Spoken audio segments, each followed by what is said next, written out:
Ahora el proyecto de Paloma García García. Buenas tardes, os voy a presentar el proyecto In Between Canal.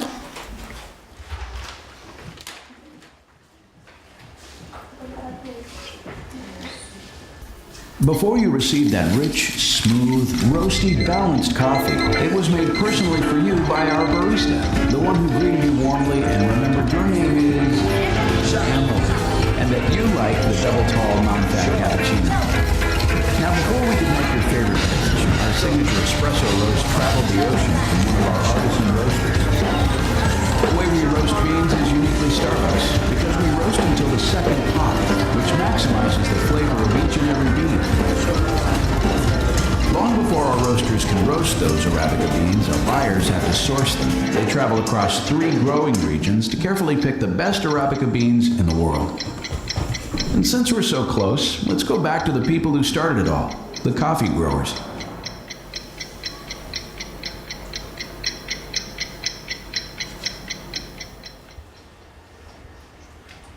Los largos límites que envuelven al segundo depósito del canal hacen de él actualmente un lugar opaco, oculto y hermético en la ciudad, aunque paradójicamente público. Se va a devolver el uso de este segundo depósito del canal a los ciudadanos, aprovechando las preexistencias que existen en él.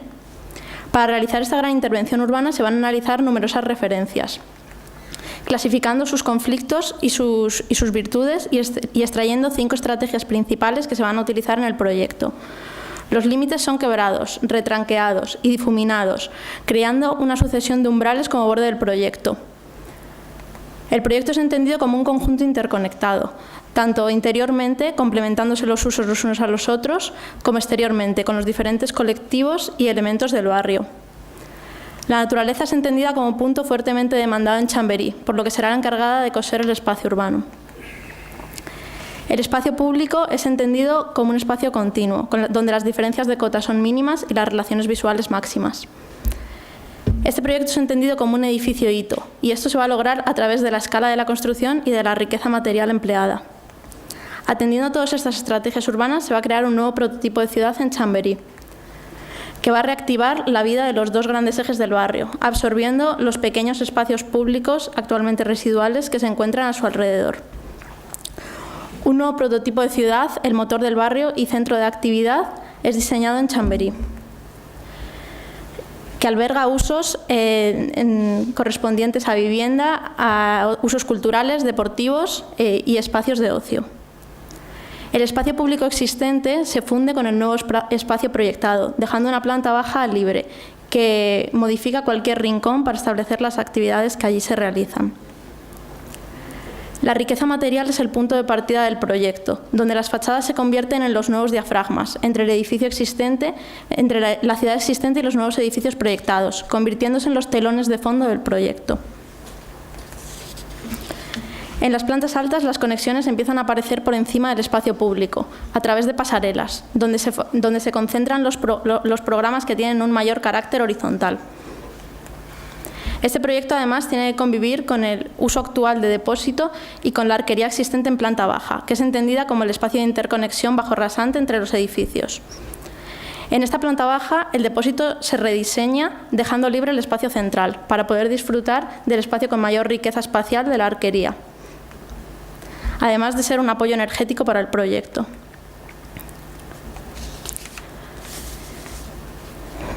Los edificios invaden los espacios públicos y el espacio público coloniza los edificios, desdibujando así el límite exacto de cada uso y estableciendo una materialidad diferente y un tipo de límite distinto en función de las actividades que allí se vayan a realizar. Los usos deportivos son concentrados en torno al eje de la calle Bravo Murillo. Estos usos tienen un marcado carácter lineal, por lo que va a tener una fuerte concentración en las pasarelas horizontales. La ligereza de una malla metálica envuelve estos usos, reduciendo el límite a un único elemento contenedor de objetos, cuyo diámetro irá variando en función de los elementos a contener, creando así espacios cubiertos pero envueltos por mallas metálicas, donde se realizan diferentes actividades deportivas. La vivienda será concentrada en el eje de la calle Santa Engracia, complementando así un eje con una gran concentración residencial. Se introduce aquí la nueva tipología de torre en torno a patio, donde se va a realizar una distribución centralizada de las viviendas, liberando la parte norte para evitar viviendas con una orientación desfavorable.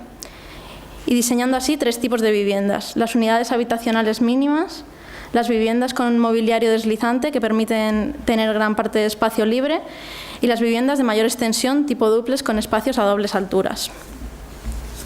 La flexibilidad de una fachada móvil permite transformar el espacio más personal, la vivienda, permitiendo al usuario cambiar las condiciones lumínicas, acústicas o visuales de su propio espacio y pudiendo tener infinidad de opciones con una gran facilidad de cambio. De manera diagonal en el proyecto se introducen los espacios de trabajo,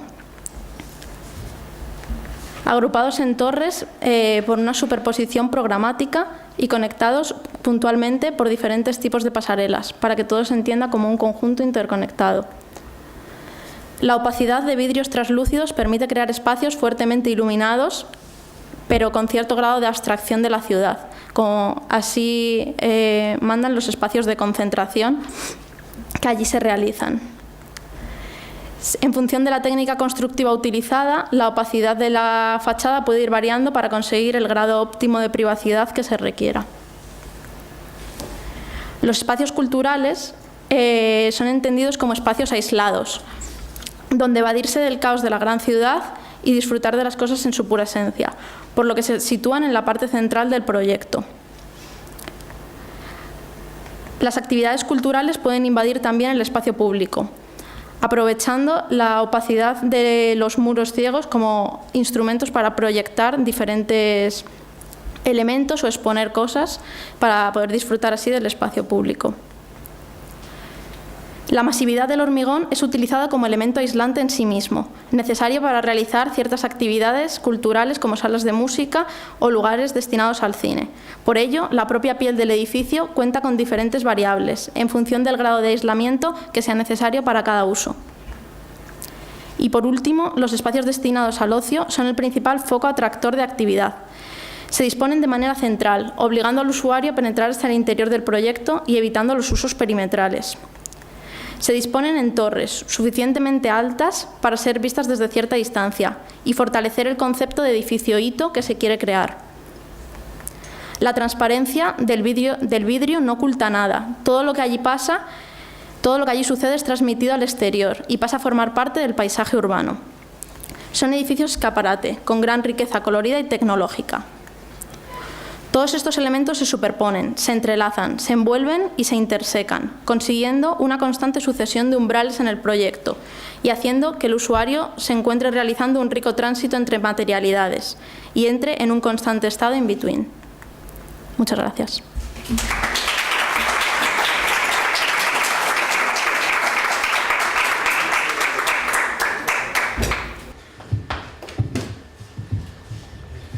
Bueno, la verdad es que a mí me pareció bastante interesante este proyecto respecto de otros que también tenían una configuración de torres, precisamente por esa destrucción de una construcción jerárquica como de un suelo y de las torres que se elevan.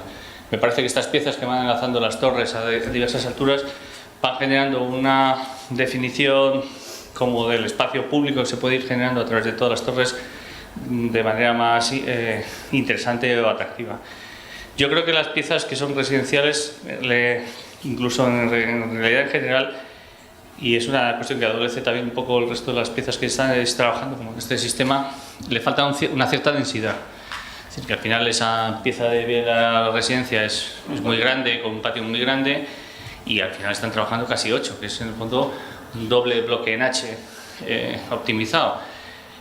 Que se optimiza cuando está trabajando en H. Y yo creo que ese sí es un determinado problema. Es decir, me parece que ya lo había comentado yo esta mañana, todos los que estáis trabajando en una construcción donde se va haciendo una duplicación de una circulación del espacio público que no corresponde al plano del suelo, ahí yo creo que uno de los problemas que se generaron en su momento cuando se hizo esta lectura de que no estaban funcionando las calles elevadas, con los dicho, en este caso La Pareja, o todas estas otras ciudades, o incluso Azca en su determinado momento, o Princesa, precisamente se producía por esa duplicación del espacio público. Cuando uno lo ve en situaciones similares, como pueden ser Montreal o en Canadá, en determinadas ciudades que tienen los 15 pies de altura como el espacio público, es porque la calle ha desaparecido por unas condiciones meteorológicas y la densidad de lo que está pasando en el plano suelo se produce arriba. Yo creo que estos proyectos en realidad mejorarían si anulamos todo lo que está pasando en planta baja. Y todo lo que está pasando en planta baja lo introducimos como una densidad mayor en las circulaciones del espacio público que se van produciendo en espacios de arriba. Porque si no, se va a producir una cierta duplicación. La gente o está abajo o está dentro. Y siempre va a querer estar al aire libre por el clima y por la manera de vivir que tenemos nosotros, ¿no? Pero me parece, por otro lado, que dentro de estos proyectos como de condiciones así de torres que están unidas, me parece es el que tiene el punto más interesante precisamente por esta conexión en distintos niveles a distintas alturas entre las torres. Gracias. Un segundo momento, una cosa que es, ayer comentaba Emilio, que claro, es una parcela que es muy golosa para mucha gente. Entonces, plantearse en una parcela de este tipo, reducir mucho la edificabilidad, tiene mucha más salida, es más fácil. Y a mí me parece que este proyecto tiene como gran valor el que no renuncia a edificar mucho. Hay que edificar, porque es que si no densificas es un escapismo. Y yo creo que reúne una cualidad que es estupenda, que es que está mezclando el ser una cosa con mucha edificabilidad y al mismo tiempo presentar una imagen poética, muy compuesta, muy volumétrica y muy atractiva. Entonces, tiene ese problema que dices tú de las dobles circulaciones que genera, pero yo creo que tampoco necesitaba, yo no diría que desaparezca la de abajo, yo diría que podría desaparecer la de arriba y no pasaría nada. Y seguiría siendo exactamente igual de atractivo el proyecto. O sea que enhorabuena. Muy bien. Gracias.